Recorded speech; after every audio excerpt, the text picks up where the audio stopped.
میرے نبی کی تو بکریوں اونٹ گھوڑوں کے نام بھی لکھے پڑے. آپ نے 2 خچروں پہ سواری کی، تاریخ نے ہمیں نام دے دیے، ایک کا نام دلدل، ایک کا نام فضہ. 2 گدھوں پہ سواری کی، جی 2 گدھے پہ سواری کی بات ختم ہوگی.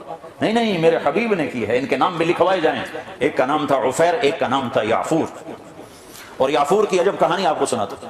جب خیبر کی جنگ ہوئی اور مال غنیمت آیا تو جانور بھی آیا، تو اس میں یہ گدھا بھی تھا. تو یہ آگے بڑھ گیا کہ یا رسول اللہ، اور مال آپ تقسیم کر رہے تھے، گھوڑے اونٹ تقسیم ہو رہے تھے، گدھے خچر. تو یہ آگے بڑھ گیا کہ یا رسول اللہ، میں اپنی نسل میں آخری ہوں، آپ نبیوں میں آخری ہوں.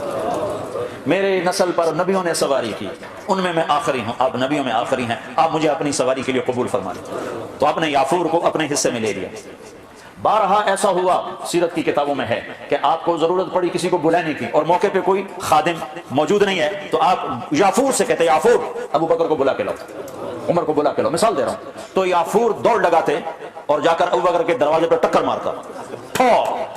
جب وہ صحابی باہر نکلتے تو دیکھتے آگے یافور کھڑا. اچھا اللہ کے نبی نے بولا. یافور کی محبت بتاؤں، جس دن ہمارے نبی کا انتقال ہو، یافور جانور کو کیا پتا کون زندہ اور کون اللہ کے پاس چلے گا، اس کو کیا پتا. جو ہی آپ کی روح پرواز ہوئی، یافور نے رونا شروع کر دیا اور چیخنا شروع کر دی اور رسی توڑا لی اور مدینے کی گلیوں میں بھاگ رہا ہے اور شور مچا رہا، بھاگ رہا، شور مچا رہا. آخر میں ایک کنویں میں چھلانگ لگائی اور ڈوب کے مر گیا. کہ میرے نبی گئے تو میں بھی گیا. آپ کی 4 اونٹنیاں تھیں جن پر آپ نے سواری فرمائی، عزبا، شہبا، جدعا، قصوا. اس میں جو آپ کی اونٹنی شہبا تھی، ادھر آپ کا انتقال ہوا اور ادھر اس نے بیٹھے بیٹھے رونا شروع کر دیا اور چارہ بھی چھوڑ دیا، پانی بھی چھوڑ دیا اور وہیں بیٹھے بیٹھے مر گئے.